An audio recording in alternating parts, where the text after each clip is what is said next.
वाह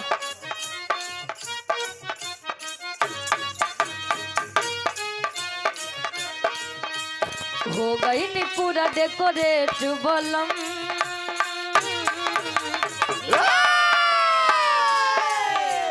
हो गई नी पूरा डेकोरेट बलम करिया ऊपर नीचे सेट बलम हो गई नी पूरा डेकोरेट बलम करिया ऊपर नीचे सेट बलम हो गई नी पूरा डेकोरेट बलम करिया ऊपर नीचे सेट बलम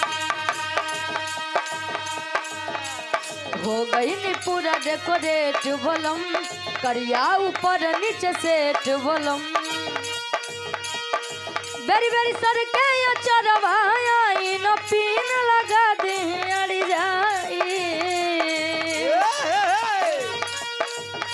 तबले दुलावा कहे सड़िया पे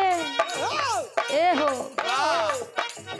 अरे सड़िया पे डालब नजरिया तो सड़िया फिर से पहिरे के पड़ जाई सड़िया पे डालब नजरिया तो सड़िया फिर से पहिरे के पड़ जाई सड़िया पे डालब नजरिया तो सड़िया फिर से पहिरे के पड़ जाई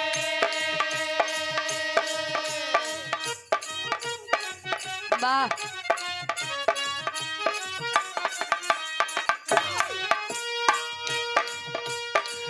हम बानी 17 बलमुआ 23 साल के हम बानी 17 बलमुआ 23 साल के हम बानी 17 बलमुआ 23 साल के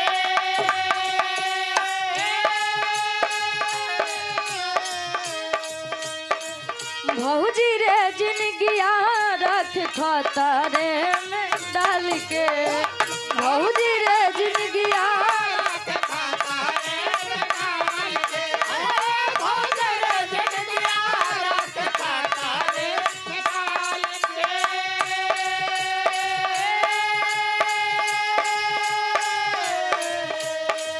हम बानी 17 बलमुआ 23 साल के भौजी रे जिंदगिया रख खतरे में डाल के केतनो खिनी मन त सतैबे नो करी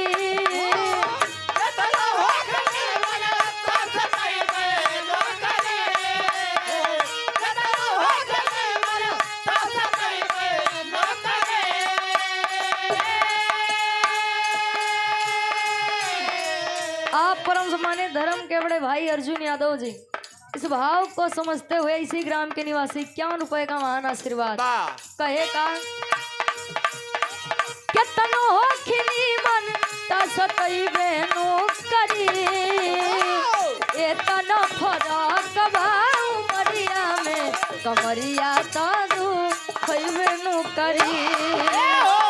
एतना फरक बा उमरिया में कमरिया त दू खइबे नो करी ए हो एतना फरक बा उमरिया में कमरिया त दू खइबे नो